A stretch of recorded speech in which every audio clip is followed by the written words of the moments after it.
အဲ့တော့မေခွန်းဖတ်ကြည့်လိုက်လို့ရှိရင်ပေါ်ဆုံးမှာ scenario ရှိတယ်တော့ scenario မှာ company name company name evolving with fitness ဒီမှာ email address လို့လို့ရှိရင် address တွေလို့လို့ရှိရင် website လို့လို့ရှိရင်ဒီမှာလာကြည့်မယ်ဒါကကျတို့ဒီ web authoring အတွက်ဆရာသီးသန့်ပြန်ထည့်ပေးထားတာမဟုတ်လို့ scenario နဲ့ကတ်ရက်တွေ့ရအောင်မင်းတို့စာမိုးဝဲကြလို့ရှိရင်တော့ဒီ scenario ရောက်ဖို့ကိုဝေးပြန်ပြီးတော့မှအပေါ်ပိုင်းကိုပြန်ပြီးတော့သွားရတာတော့ရှိတယ်နော်အဲ့တော့ဒီမှာကြည့်အောင် Quora wants you to create 2 web pages to promote the company အဲ့တော့ web page နှစ်ခုလုပ်မယ် web page နှစ်ခုလုပ်မယ် content for the web pages stored in the web pages now file web pages ဆိုတဲ့ file ရှိတယ်အဲ့တော့ဒီမှာ web pages ဆိုတဲ့ file ရှိတယ်အဲ့ဒါကိုဖွင့်ကြည့်လိုက်တော့ဒါတွေတွေ့ရအဲ့တော့ဒါတွေတွေ့လို့ရှိရင်ကျတို့ home page ရဲ့ classes page ရဲ့နှစ်ခုလုံးမှာကိုတွေ့ရမယ်အဲ့တော့ home page ထဲမှာဒါတွေထည့်မယ် classes page ထဲမှာ table ထည့်မယ်နော်အဲ့တော့ table ကိုဒီမှာပေးထားတယ်အဲ့တော့ table ရဲ့ content တွေကဒီအောက်မှာပေးထားတယ်အဲ့တော့ဆိုလိုတဲ့သဘောက H2T ဆိုတာကိုဒီ classes title ရဲ့အောက်မှာထည့်မယ်အဲ့တော့ course ရဲ့အောက်မှာ 4.5 ပေါင်ကိုထည့်မယ်ဒါကကိုယ့်ဟာကိုသိရမယ်မေးခွန်းဖတ်တာနဲ့ကိုယ့်ဟာကိုသိရမယ်နော်အဲ့တော့ဘယ်သူမှစာမိုးဝဲမှာလာမပြောဘူးဒီမှာပေါင်းတဲ့အောက်ဒီမှာထည့်မယ်အဲ့ဒီမှာ5ပေါင်ဒီမှာထည့်မယ်အဲ့တော့စပြီးတော့ကြည့်အောင်အဲ့တော့ဒီမှာ link pages ရှိမယ်နော် website တွေဆိုလို့ရှိရင်ဘယ်လိုရှိမလဲဆိုတော့ပုံမှန်အားဖြင့် link page တွေရှိတယ်အဲ့တော့home ကိုနှိပ်ရင် home page ကိုရောက်မယ် classes page ကိုနှိပ်ရင် classes page ကိုရောက်မယ်အဲ့တော့ classes page ထဲမှာလည်း home ကိုပြန်နှိပ်လို့ရှိရင်ဒီ home page ကိုပြန်ရောက်မယ်သူတို့နှစ်ခုချင်းချင်းချိတ်နေရအဲ့တော့ဒီမှာ home page ကသူကဒီလိုမျိုး table design ပေးထားတာရှိတယ်เนาะသူရဲ့ layout design ပေးထားတာရှိတယ်เนาะ layout design ပေးထားလို့ရှိရင်ဆရာတို့ကလုပ်ရတာလွယ်တယ်เนาะ table တွေနဲ့လုပ်လိုက်အောင်မသိပြီးတော့စဉ်းစားကြရမလို့သူပေးတဲ့ပုံစံလုပ်လိုက်အောင်เนาะအဲ့တော့သူပေးတဲ့ပုံစံလုပ်မယ်ဆိုတော့ဒီမှာ home page ကဒီလိုပုံစံရှိတယ် classes page ကဒီပုံစံရှိတယ်အဲ့တော့သူကဘာလုပ်ခိုင်းတာတုံးဆိုတော့သူက page နှစ်ခုလုပ်ခိုင်းလို့ရှိရင်ဒါဘာသဘောတုံးဆိုတော့ဒီ web authoring မှာသူကပထမဦးဆုံးနှစ်ခုတူတူရှိတယ်ဒီမှာ logo name and logo and company name link to home page link to classes page ဒီ out page မှာလည်းဒီလိုမျိုးလာပေါ်တာတွေ့လိမ့်မယ် classes page မှာလည်းအဲ့တော့သူကဘာတုံးဆိုတော့ဆရာတို့ကို template လုပ်ခိုင်းတဲ့သဘောနော်ပထမဦးဆုံးဆရာတို့က template လေးလုပ်ပြီးတော့မှ page နှစ်ခုကိုလုပ်မယ်ဆိုလို့ရှိရင် template ဖိုင်ကနေတူတူသွားတာဖြစ်တဲ့အတွက်အကုန်လုံး design consistent ဖြစ်မယ်လို့ပြောလို့ရအဲ့တော့ဒီမှာဆက်ပြီးတော့ဖတ်လို့ရှိရင် home page ထဲမှာတော့သူကဒီပါ color scheme ပေးထားတယ် background color ဒါ page ရဲ့ background color ဒါဖြစ်မယ် text color ကဒါဖြစ်မယ်နော်ပြီးလို့ရှိရင်ဒီပုံစံလေးဖြစ်မယ်ဆိုလို့ရှိရင်ဆရာတို့ဒီပုံစံအထိလုပ်ပြီးပြီဆိုလို့ရှိရင်ဒီအောက်ကမတူညီတဲ့မှာ text နဲ့ image တွေနဲ့ကိုဆရာဆက်မလုပ်ဖဲနဲ့နော်ဒီ text နဲ့ image တွေနဲ့ဒီမှာကျတော့ table ဖြစ်သွားပြီ text နဲ့ image တွေမဟုတ်တော့ဆိုတော့ဆရာကဒီအပေါ်ပိုင်းလေးတင်လုပ်ပြီးတော့မလုပ်မလဲဆိုတော့ template အနေနဲ့ထားပြီးတော့ home page နဲ့ classes page နဲ့နှစ်ခုခွဲချလိုက်ပြီးတော့မှအဲ့ကျန်တဲ့အပိုင်းတွေဆက်လုပ်အဲ့တော့မင်းတို့က home page ကိုပြီးအောင်လုပ်ပြီးတော့မှ classes page ကိုခွဲထွက်လဲရတယ်ဒါပေမဲ့ဆရာ prefer ဖြစ်တာကဒီမှာ template အရင်လုပ်ပြီးတော့မှနှစ်ခုခွဲလိုက်မယ်နှစ်ခုခွဲပြီးတော့မှတစ်ခုချင်းပြန်ပြီးတော့ထည့်အဲ့ဒါကပို့ပြီးတော့မှ comfortable ဖြစ်တယ်လို့ခံစားရတယ်နော်အဲ့တော့ဒီမှာကြည့်အောင်ကျတို့ဒီမှာဒီ table မှာ row တစ်ခုနှစ်ခု3ခု4ခု5ခုပါ row 5ခုကတော့ရှင်းတယ်အဲ့တော့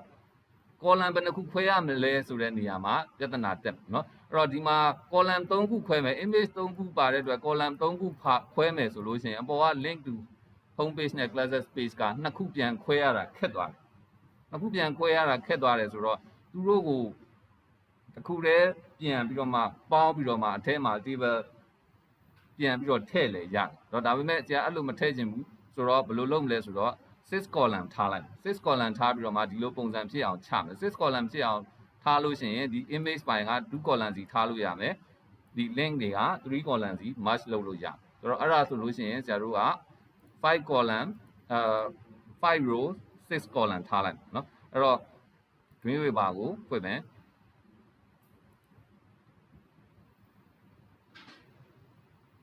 အဲ့တော့မေခွန်းမှာเนาะဒီမေခွန်းထဲမှာဒီ title ဘာထားမယ်ဆိုတာမပါဘူးเนาะအဲ့တော့ title ဘာထားမယ်ဆိုတာမပါဘူးဆိုတော့ untitled ဖြစ်နေမှာဆိုလို့ဆရာကဘာထားမလဲဆိုတော့ဒီသူ့ရဲ့ company name ကို title အနေနဲ့ထားလိုက် evolving with fitness เนาะအဲ့တော့ဒီမှာ create new စမယ် create new စပြီးလို့ရှိရင်ဒီမှာ HTML ရွေးထားတယ် title နေရာမှာ evolving with fitness ကိုထားပြလိုက်เนาะပြီးရင် create လုပ်လိုက် တော့ create လုပ်လိုက်တာနဲ့တပြိုင်နက်ဒီမှာကုတ်ထဲကိုသွားကြည့်လို့ရှိရင်ဒီမှာ title ရေးထားပြီးသားเนาะ title နေရာမှာရေးထားပြီးသားသူကသူအခွန်ရေးပြီးသွားတယ်အဲ့တော့ပထမဦးဆုံး table ထည့်မယ် table ကစောစောကပြောတယ်5 column 6 row ဟော5 row 6 column 5 row 6 column မှာဒီနေရာမှာဗာမှားကြတော့ဆိုတော့ table 100% နေရာမှာ100 pixel ဆိုပြီးတော့မှားတယ်100 pixel လို့လို့ရှိရင် table ကတိတိလေးဖြစ်နေပါအဲ့တော့မင်းတို့က percent ဖြစ်ရအဲ့တော့ဒီ table ကြီးကငါတို့ screen ကြီးရဲ့ယာခိုင်နှုန်းအပြည့်ယူခြင်း100% ထားပေါ့ကွာဒီ table ကြီးက screen ကြီးရဲ့ယာခိုင်နှုန်းအပြည့်မယူခြင်းဘူးတဝက်ပဲယူခြင်းလဲဆိုရင် 50% ထားလို့ရတယ်အဲ့တော့ဒီမှာ border thickness အဲ့တော့ border က border ထည့်မှာလားเนาะကျတို့ဒီမှာ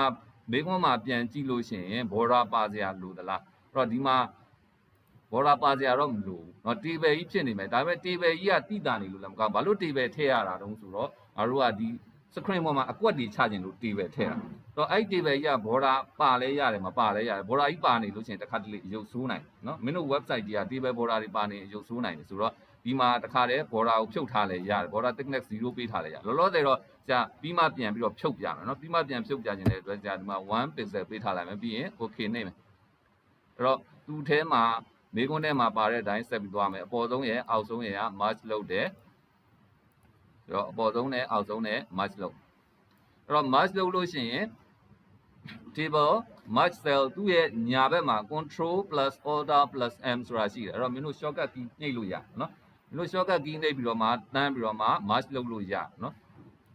merge လုပ်ပြီးအောက်ဆုံးက cell merge လုပ်ပြီး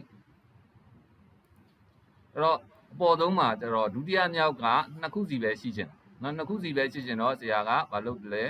3 column merge လုပ်နော်3 column merge လုပ်မယ်ဒီလိုမျိုးအစင်တပြေရှိကျင်တဲ့အတွက်ဆရာက6 column ထားလိုက်တာဖြစ်တယ်အဲ့တော့အောက်ကဒီနေရာမှာဒုတိယနေရာ text image နေရာက3ခုဖြစ်ရ3ခုဖြစ်ရမယ်ဆိုတော့2 column ဒီ merge လုပ်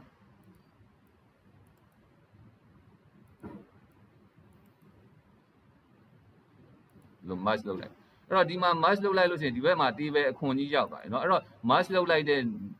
ပုံစံတွေကဒီမှာသူ့ထဲမှာဘယ်လို command ပေးသွားဆိုတော့ call span ဆိုတဲ့ command ပေးသွားတယ်เนาะ call span ဆိုတဲ့ tag လေးဝင်ပြီးတော့ရေးသွား td ထဲမှာTD ထဲမှာ call span 2ဆိုလို့ရှိရင်ဒါ2 column merge လုပ်ထားတာဖြစ်တယ်ဒီမှာ call span 3ဆိုလို့ရှိရင်3 column merge လုပ်ထားတာဖြစ်တယ်တခါတလေစာမွေးမှာမေးလို့ရှိရင်ဒါဘယ် command ကဘာလုပ်သွားအောင်ဆိုတော့เนาะတော့အပေါ်ဆုံးက call span က6เนาะ6ဆိုတာကငါတို့အပေါ်ဆုံးမှာဘာလုပ်သွားတော့6 row 6 column လောက်သွားတာဖြစ်တယ်เนาะဒါ6 call span က6ဒါမျိုးတွေကုတ်ထဲမှာအဲ့လိုရေးသွားတာတွေ့နေမှာအဲ့တော့စပြီးတော့ရေးကြည့်အောင်တော့ logo and company name အဲ့တော့ဒါတွေဘာမှမရေးခင်သူ့ကိုသွားကြည့်လို့ရှိရင်နော် color scheme ပေးထားတာတွေ့လိမ့်မယ်အဲ့တော့မင်းတို့ဒီမှာဘာမှအောင်ဆိုတော့ဒါတွေအကုန်လုံးကို select မှတ်ချလိုက်တယ်ငါတို့က hexa code ဖယ်လို့ရှင်တာ hexa code ကဒါလေးတွေ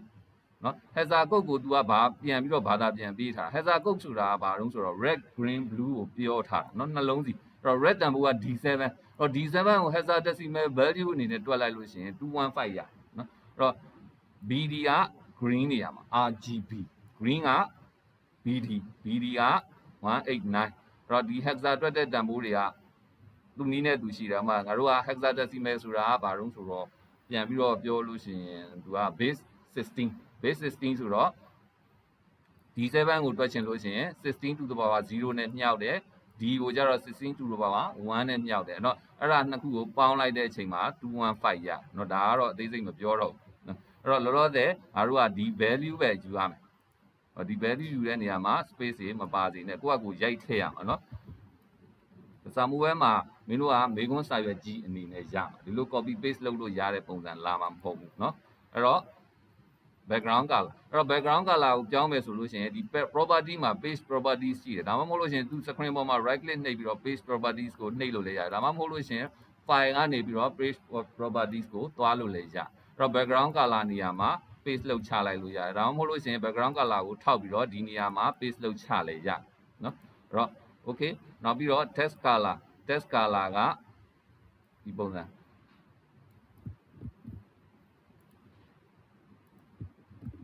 ဒါထဲမှာနောက်မှာ space တွေမပါစေနဲ့ okay လုပ်လိုက် okay လုပ်လိုက်လို့ရှိရင်ဒါ background color text color ပြောင်းသွားတာကိုတွေ့လိမ့်မယ်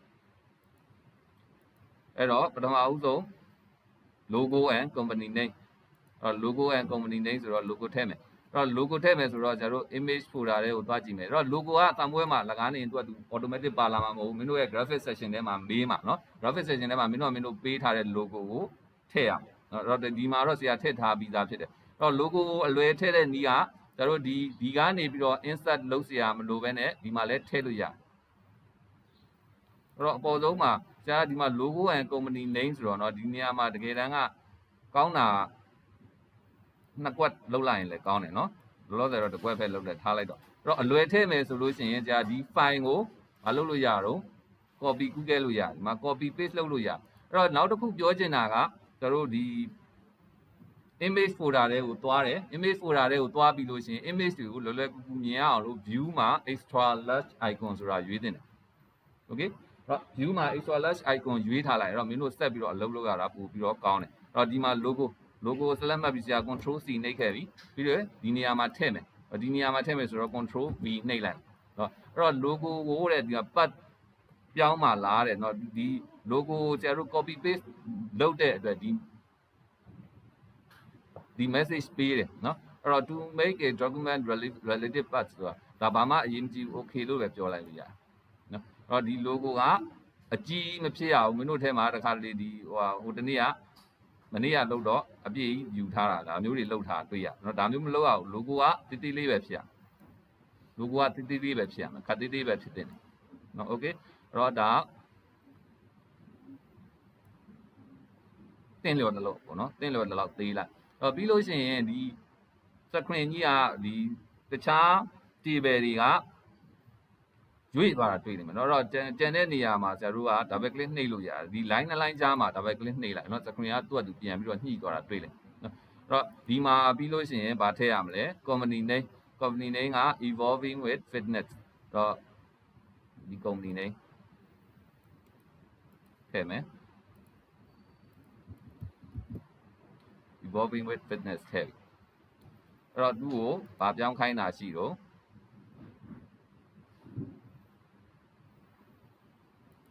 company name ကဒီမှာ H1 လို့ပြောထားတယ် company name ကို H1 လုပ်ပါဆိုတော့ H1 လုပ်မယ်ဆိုတော့သူ့ကို right click ထောက် paragraph format မှာ H1 ကိုရွေး evolving with fitness ဆိုရင်ရပြီတော့ text က paragraph P တဲ့အဲ့တော့ဆရာတို့ကဒီနေရာမှာ text ထည့်ရတော့မယ်เนาะဆရာက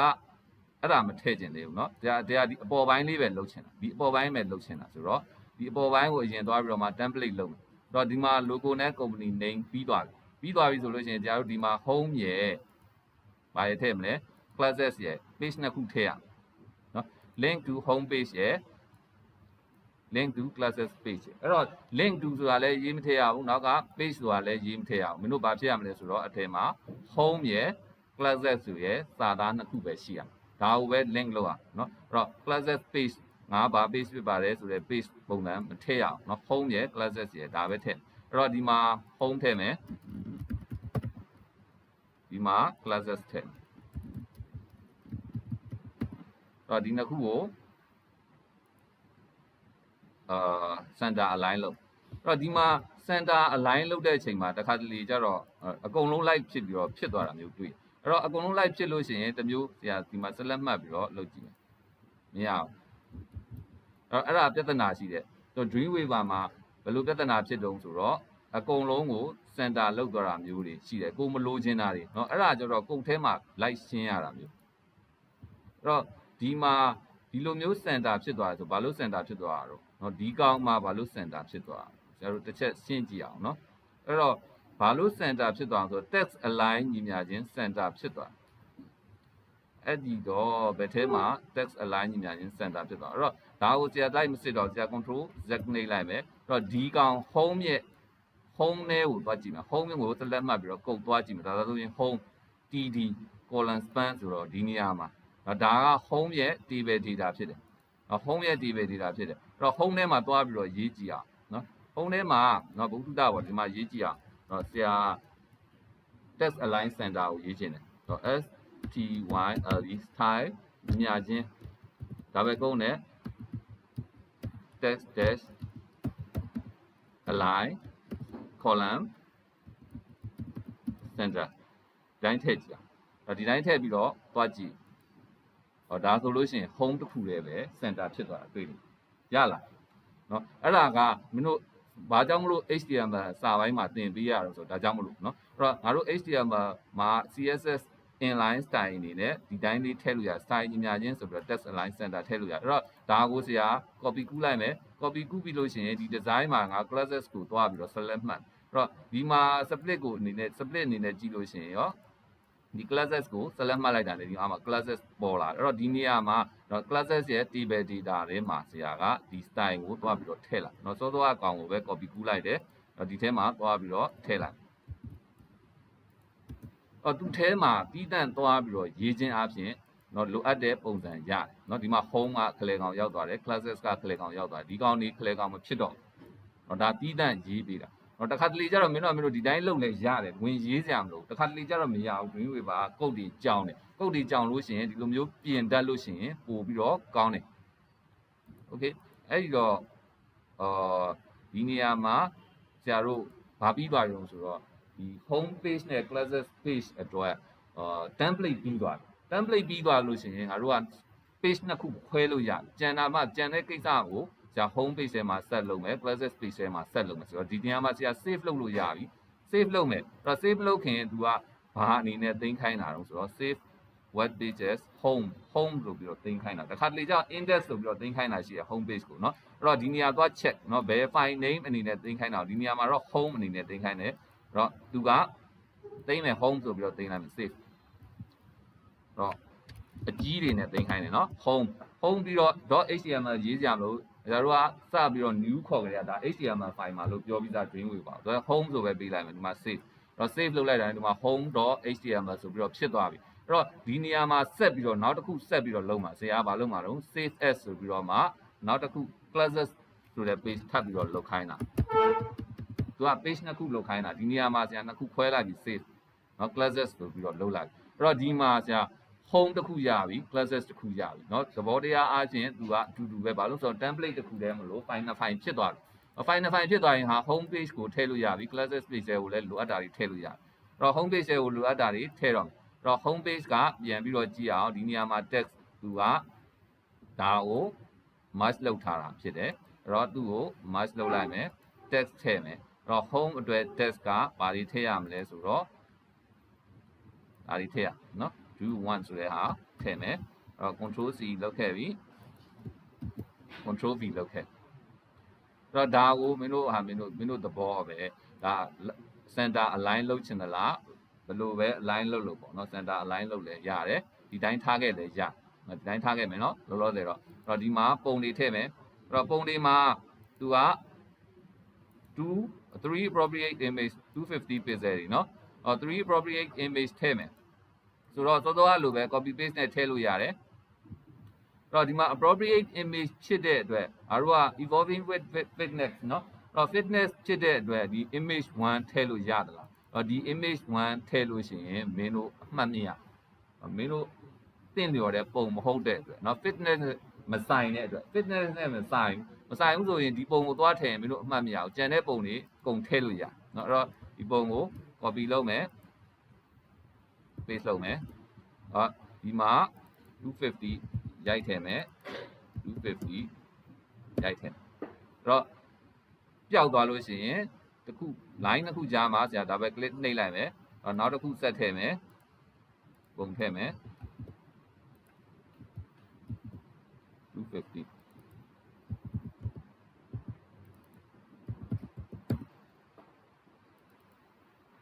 အဆုံးတစ်ခုထည့်မယ်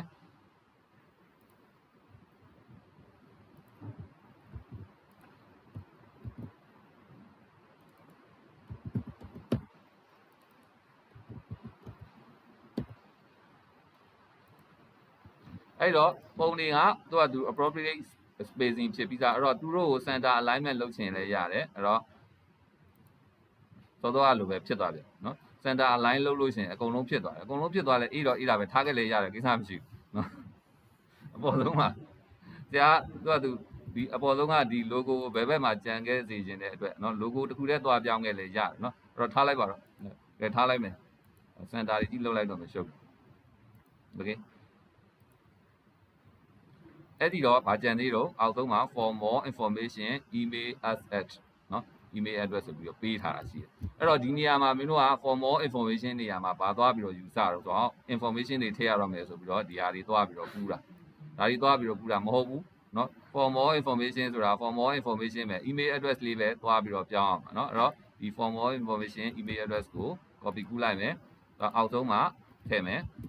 အဲ့တော့ဒီ email address နေရာမှာပဲကျတို့က scenario တွေက email address ကိုထည့်ပေးမယ်ဒီမှာ scenario တွေက email address ကို email address နေရာမှာထည့်ပေးမယ်အဲ့တော့ဒီမှာ email address နေရာမှာထည့်ရတဲ့အတွက်တစ်ခါတလေဘာဖြစ်နိုင်လို့ဆိုတော့ဒီ email address က link ဖြစ်ရ email link ဖြစ်ရမှာသူ email address ကိုနှိပ်လိုက်လို့ရှိရင် email ပို့တဲ့ link ဖြစ်ရအဲ့တော့ဘာလို့လုပ်လို့ရအောင်ဆိုတော့ဆရာတို့ကဒီ email address ကို select မှတ်လိုက်မယ် insert မှာ html ရှိတယ် insert html မှာ email link ကိုရွေးပေးလိုက်နော် email link ကိုရွေးပေးလိုက် okay တော့ email link ကိုရွေးပေးလိုက်လို့ရှိရင် email link ဘယ်လိုပုံစံစာသားပေါ်မှာတော့ရဒီတိုင်းဒီစာသားအတိုင်းပဲဒီ email အတိုင်းပဲပေါ်မယ် okay ဒါဆိုလို့ရှိရင် email link ဖြစ်သွားတယ်ဒီ email link ဖြစ်သွားလို့ရှိရင်ကျတို့က browser ထဲမှာဒီ email link နေရာကိုနှိပ်လိုက်တာနဲ့ email ပို့တဲ့စီတန်းရောက်နော် email link နှိပ်လိုက်ရင် email ပို့တဲ့စီတန်းရောက်ရမှာအဲ့တော့သူ့ရဲ့ code ကသွားကြည့်လို့ရှိရင်ဒီမှာဘယ်လိုဖြစ်မလဲဆိုတော့ mail to ဆိုပြီးဖြစ်မှာ href ဆိုပြီးတော့ mail to ဆိုပြီးတော့ဖြစ်မှာเนาะစာမိုးထဲမှာ email link ကို screenshot ရိုက်ကြပါဆိုရင်ဒီ mail to တွေပါမယ်เนาะ mail to ပါဖို့က email link ဖြစ်မှာရเนาะအဲ့တော့ဒါဆိုလို့ရှိရင်ငါတို့ပြီးပြီလား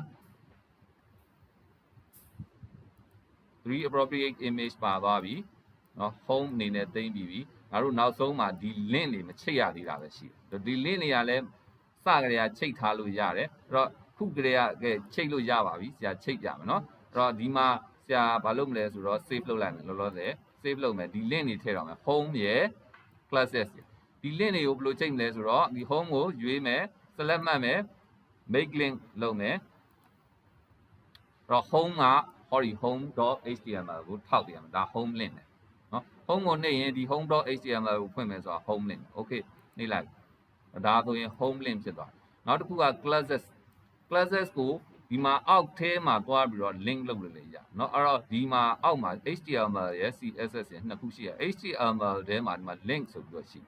ဒီ link မှာဒီမှာ folder ပုံစံလေး browse for file ဆိုတာရှိတယ်အဲ့တော့စောစောဟာနဲ့အတူတူပဲ browse for file မှာ classes ကိုသွားရွေးလိုက်ရင်လည်းအတူတူပဲဒါဆိုရင် classes ကိုနှိပ်ရင် classes link ကိုရောက်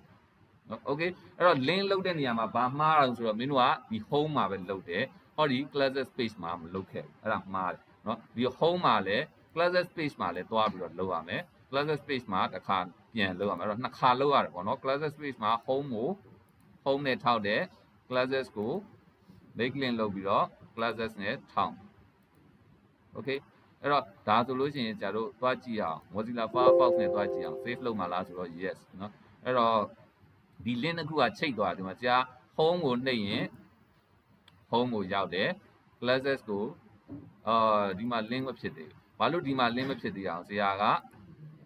ဒီ home မှာ save လုပ်ခဲ့ရတယ်เนาะ save လုပ်လိုက်မယ်ပြန်ပြီးတော့သွားကြည့်အောင် classes home ရပြီเนาะ classes home ဒီ link တစ်ခုကအပြန်အလှန်အလုံးလုံးနေဆိုလို့ရှိရင်ဒီ link က okay ပြီအဲ့တော့ဒီနေရာမှာနှစ်ခုကွဲနေရရှိရယ်เนาะတော့ဒီမှာ classes မှာကြတော့ခလဲကောင်မဟုတ်ဒီဘက်ရောက်သွားတယ်เนาะအဲ့ဒါမျိုးတော့မဖြစ်စေနဲ့ပေါ့เนาะ classes ဒီမှာ classes မှာလည်းအကုန်လုံးခလဲညီလုပ်မယ်ဆိုရင်လည်းအကုန်လုံးခလဲညီကလုပ်လိုက်တော့အဲ့ဒါမျိုးအကုန်လုံးခလဲညီပဲလုပ်လိုက်တော့เนาะ okay အဲ့တော့ဒါတို့တစ်ခုပြီးသွားပြီဆိုလို့ရှိရင် classes space ကိုဆက်သွားမယ်အဲ့တော့ classes space ကဒါတွေအကုန်လုံးတူတူပဲဒီအောက်မှာ table တစ်ခုပဲကွဲတယ်เนาะအဲ့တော့ table နေရာပဲကွဲတယ်ဆိုတော့ဒီမလိုတဲ့ row တွေကိုအလုံးမလဲ merge လုပ်လိုက်ဒီနေရာမှာ table တစ်ခုပဲထည့်အဲ့တော့ table ဘယ်လို table ထည့်မှာတော့သူ့ရဲ့ table ရဲ့ပုံစံသွားကြည့်မယ်1 2 3 4 5 5 row 2 column အဲ့တော့ 5 row 2 column insert table 5 row 2 column okay အဲ့တော့ 5 row 2 column ဒီထဲမှာပေါ်လာပြီအဲ့တော့အဲ့ဒါမပြောခင်ဆရာတစ်ခါပြန်ပြီးတော့သွားကြည့်အောင်ဒီနေရာမှာငါတို့က ဘာဖြစ်နေတော့ဆိုတော့မလိုအပ်ဘဲနဲ့ဘာတွေပါနေရဒီနေရာမှာမလိုအပ်ဘဲနဲ့ဘော်ဒါတွေပါနေတာတေဘယ်ကြီးပေါ်တေဘယ်ဘော်ဒါတွေပါနေတာတွေ့တယ်နော်အဲ့တော့ဒီတေဘယ်ဘော်ဒါတွေကိုငါတို့ဖြောက်လို့ရတယ်ဟောတေဘယ်ကြီးကိုဆက်လက်မှတ်တတ်မှာရတေဘယ်ကြီးကိုဆက်လက်မှတ်မယ်ဆိုရင်တေဘယ်ရဲ့ down ကိုသွားမယ်ဒီလိုမျိုးတေဘယ်ပုံစံလေးပေါ်လာပြီဆိုလို့ရှိရင်နှိပ်လိုက်ဒါဆိုရင်တေဘယ်ကြီးကိုဆက်လက်မှတ်ပြီးသားဖြစ်တယ်တေဘယ်ကြီးကိုဆက်လက်မှတ်လိုက်လို့ရှိရင်အောက်မှာတေဘယ် properties ပေါ်လာတွေ့မယ်ဒီမှာ row 4တဲ့ column 3တဲ့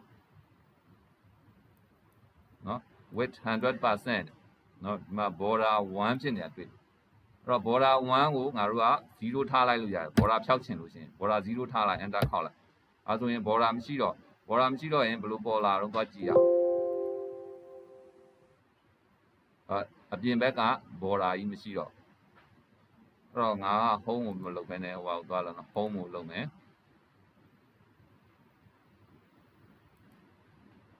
border 0ထားမယ်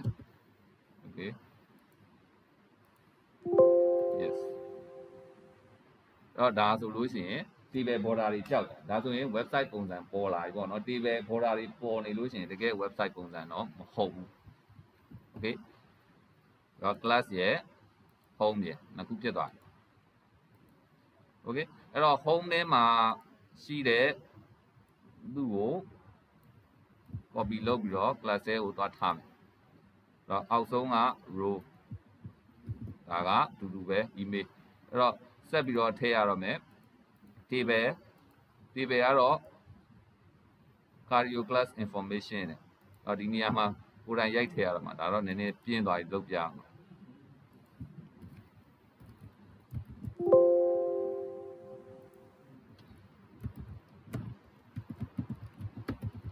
cardio class information သူကအကြီးတွေကြီးပဲလောက်ခိုင်းထားလားမဟုတ်ဘူး cardio class information မှာ background ရဲ့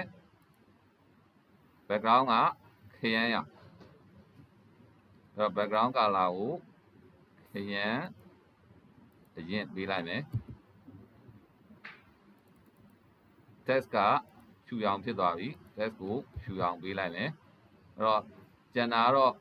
ဆက်ပေါ်ထပ်ပေါ်စေခြင်းတော့ဘိုးတွေဘာတွေလုပ်ပြီးပေါ့ကွာတော့ဒီနေရာမှာတော့ဘာမှပြောမထားတာနော်တော့သူကပြောမထားပေမဲ့သူကပုံစံကတော့သူကဒီပုံစံတိုင်းပဲဖြစ်စေခြင်းတယ်ဆိုလို့ရှိရင်တော့ဒါ serif font မဟုတ်ဘူး sans serif font ကြီးเนาะဒီမှာ sans serif နဲ့ရေးထားเนาะအဲ့တော့ဒီမှာအမှတ်ပေးစီးမြင်ထဲမှာတော့ဒီ sans serif တွေဘာတွေတော့မပါဘူးအဲ့တော့ဒီတိုင်းပဲထားလိုက်တော့ class title and course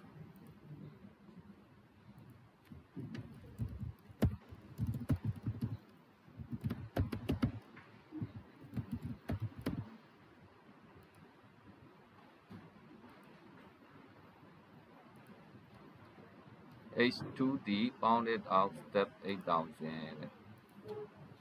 HIID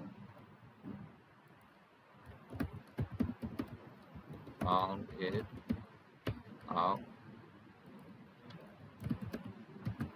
step 8000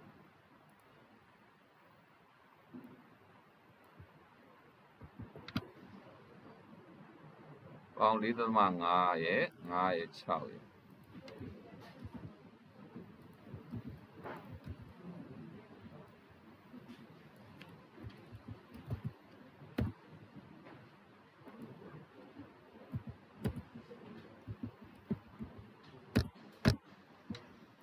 အဲ့ဒီတော့ဒါပဲလား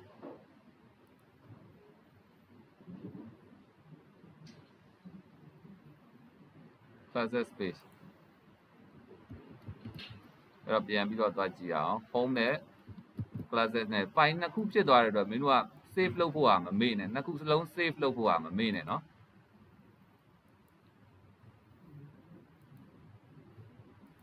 အဲ့တော့ဒီမှာဘာဖြစ်နေတုံးဆိုတော့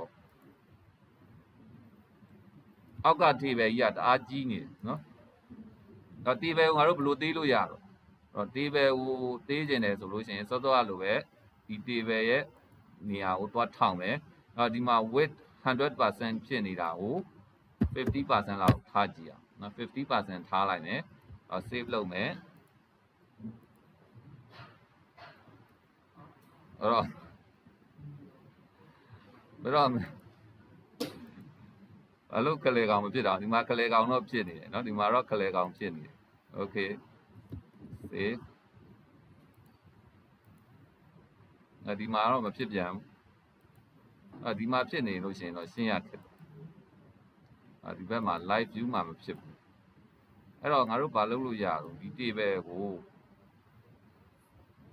align center ထားကြည့်အောင်โอเค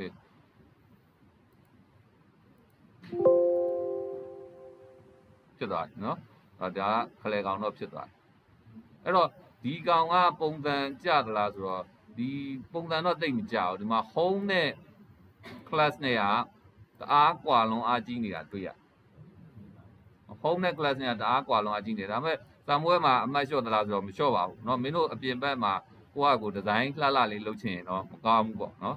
အဲ့တော့ဘာလုပ်လို့ရအောင်ဒီ home ကိုညာဘက်ကပ်ပြီးတော့ class ကိုဘယ်ဘက်အညီ home ကိုညာဘက်အညီထားလိုက်လို့ရှိရင်တော့နှစ်ခုကတ်သွားမှာပေါ့เนาะအဲ့တော့လောလောဆယ်တော့ထားလိုက်ပါတော့เนาะဆရာနောက်တစ်ခုကြာမှဒီနှစ်ခုကတ်တဲ့ပုံစံလုပ်ကြအောင်ဒါကဒီဇိုင်းတွေရှုပ်သွားမှာဆိုလို့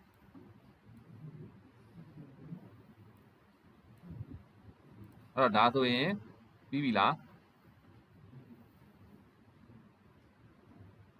တစ်ချက်ချင်းမင်းတို့စာမိုးဝဲမှာတစ်ချက်ချင်းအမှတ်ချစ်သွားပြီပါမေကွန်းစာရွက်ပေါ်မှာတော့ H1 လုပ်ပြီးပြီ P လုပ်ပြီးပြီဒါလုပ်ပြီးပြီเนาะဒါတွေကတမှတ်เนาะဒါ H1 လုပ်ရင်တမှတ်ရမယ်ဒါ P လုပ်ရင်တမှတ်ရမယ်ဒါလုပ်ရင်တမှတ်ရမယ်ဒါလုပ်ရင်တမှတ်ရမယ်เนาะဒီပုံစံဖြစ်ရင်တမှတ်ရမယ်ဆိုဒါမျိုးတွေသွားတာเนาะ match လုပ်ရင်တမှတ်ရမယ် appropriate image ဖြစ်ရင်တမှတ်ရမယ် appropriate image မဖြစ်ရင်တမှတ်မရဘူးဒါမျိုးတွေသွားတာเนาะတော့နောက်ဆုံးမေးခွန်းဖြေကြည့်အောင် explain one benefit of using a template to create the web pages တော့ template လုပ်တဲ့အတွက် template တော့ငါတို့ PowerPoint မှာလည်းဒီမေးခွန်းပဲ template ကနေသွားတာစချင်းငါတို့ master slide ကိုသွားတယ် master slide ကိုသွားပြင်တယ်ဆိုတာဘာလို့ template လုပ်တာတော့ template လုပ်တဲ့အတွက်ဘာဖြစ်တာတော့ design consistent ဖြစ်တယ်ပေါ့နော် design consistent ဖြစ်တယ်တော့ design consistent ဖြစ်တယ် so that the elements of the web page will be the same style or the same color the same font or the same font style အဲ့လိုမျိုးပြောလို့ရနောက်တစ်ခုက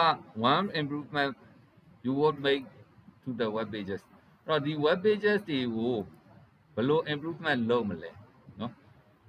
အဲ့တော့ဒီ one improvement လေးလို့ရှိရင်မင်းတို့အမှတ်လကားပေးတာပဲအမှတ်လကားပေးတာပဲဒီပုံစံကိုကြည့်လိုက်ဘယ်ကောင်ကို improvement လုပ်မလဲဘယ်လို improvement လုပ်မလဲအဲ့တော့မင်းတို့ကြိုက်တာပြောလို့ရတယ်လေမင်းတို့ improvement လုပ်တဲ့နေဆိုတဲ့နေရာမှာI will make the text of the email link bigger or distant color from other text so that the audience will notice it เนาะတော့ email size เนาะဒီ text size ကို color change လိုက်မယ်ဒါမှလာကြည့်တဲ့သူတွေကပို့ပြီးတော့မှသတိထားမိစေမယ်เนาะဒါမျိုးရေးလို့လည်းရတယ်ဒါမှမဟုတ်လို့ရှိရင် you make the title bigger ပြောလို့ရတယ်ဒါမှမဟုတ်ရင် I will make the paragraph text not bigger so that the older people can so that the text is more readable ဒါမျိုးပြောလို့ရတယ်တော့ဒါကြိုက်တယ်လို့ပြောလို့ရတယ်တော့ဒီလိုမျိုး style မေးတယ်เนาะ style မေးတာဘယ်လိုမျိုး design ပို့ပြီးတော့ပြင်မလဲပို့ပြီးတော့ကောင်းလာအောင်ဘယ်လို design လုပ်မလဲဆိုတာက PowerPoint မှာလည်းမေးတယ် PowerPoint slide တွေကိုเนาะဒီမေးခွန်း one improvement လုပ်ခိုင်းတယ် PowerPoint slide တွေကို one improvement လုပ်ခိုင်းမယ်ဒါမှမဟုတ်လို့ရှိရင် word processing ကို one improvement လုပ်ခိုင်းမယ်word ဒီ web authoring ကို one improvement လုပ်ခိုင်းတယ်အဲ့ဒီသုံးခုအများတန်းမေးတယ်နှစ်မှတ်ပေးတယ်เนาะတော့ improvement တစ်ခုမင်းတို့ပြောလိုက်လို့ရှိရင်အဲ့ improvement လုပ်တဲ့အတွက်ဘာဖြစ်သွားမှာလဲမင်းတို့ထပ်ပြီးတော့ပြောလိုက်အဲ့ဒါဆိုရင်2မှတ်ဒါ suitable ဖြစ်ရင်အလကား2မှတ်ရမလားအဲ့တော့ဒါကတော့ဒီလောက်ပဲအဲ့တော့နောက်တစ်ခုဒါဆရာနောက်ရက်ကြာလို့ရှိရင်เนาะဒီမှာဒါက2023 November မှာမေးသွားတယ်မေးခွန်းအဲ့တော့ဒီကြားထဲမှာ2023 June မှာမမေးဘူး2022 June မှာ web authoring ထပ်ပြီးတော့မေးတယ်အဲ့တော့2022 June ရဲ့ web authoring ကပုံစံတစ်မျိုး အဲ့တော့ဒီမှာ2023မှာမေးတဲ့မေးခွန်းပုံစံကဘယ်လိုပုံစံတုံးဆိုတော့ဒီမှာ table ပုံစံပေးထားပြီလားဘယ်လိုအကွက်လေးတွေချဖို့ရပေးထားတယ်2022ဇွန်မှာကြတော့အကွက်ချဖို့ရပေးမထားတော့2022ဇွန်မှာမေးတဲ့မေးခွန်းကဒီမှာဘာအကွက်မှမပါဘူးအဲ့တော့မင်းတို့ figure out လုပ်ရနော်အဲ့ဒီမှာဆိုလို့ရှိရင် create the template အရင်လုပ်ခိုင်းတယ် template လုပ်ခိုင်းပြီးတော့မှစောစောလိုပဲ page နှစ်ခုလုပ်ခိုင်းတယ်နော် index page နဲ့ body page နဲ့နော် index page နဲ့ body page နဲ့နှစ်ခုလုပ်ခိုင်းတယ်အဲ့တော့ဒီနေရာမှာကြည့်လို့ရှိရင်နော်ဘယ်လိုပုံစံဘယ်လိုသွားမယ်ဆိုတာမသိတာဘူးအဲ့တော့ကိုကဘာလုပ်ရမလဲဆိုတော့ဒီဟာကြီးကိုအကုန်ဖတ်ကြည့်ပြီးတော့မှကိုကကိုဘယ်လိုထားရမယ်ဆိုတာမင်းတို့မေးခွန်းစာရဲ့ပုံမှာပုံကျန်းဆွဲကြည့်နော်ဘယ်လို table တော့ table ပဲ table နဲ့ထားရမှာပဲ table လေးနဲ့ထားလိုက်မယ် table ထားပြီးလို့ရှိရင်ဘယ်အကွက်ကဘယ်လိုသွားမယ်နော်ဘယ်လောက် column ယူမယ်ဘယ်လောက် row ယူမယ်ဆိုတာကိုဟာကိုစဉ်းစားကြည့်အဲ့တော့ဒီမှာဖတ်ကြည့်အောင်နော်ဒါ2020မေးခွန်းက Brogan wants you to create 2 web pages နော် for the perfect party နော် perfect party ဆိုတော့မင်းတို့စာပိုင်းမှာတင်ခဲ့တဲ့ငါတို့ဘောလုံးလေးတွေလုတ်ခိုင်းတဲ့ဟာလေးနော်လူစီပေါင်းလေးတွေ3လုံးလုတ်ခိုင်းတယ်အဲ့ဒါဒီ perfect party မေးခွန်းပဲနော် web page ထဲမှာ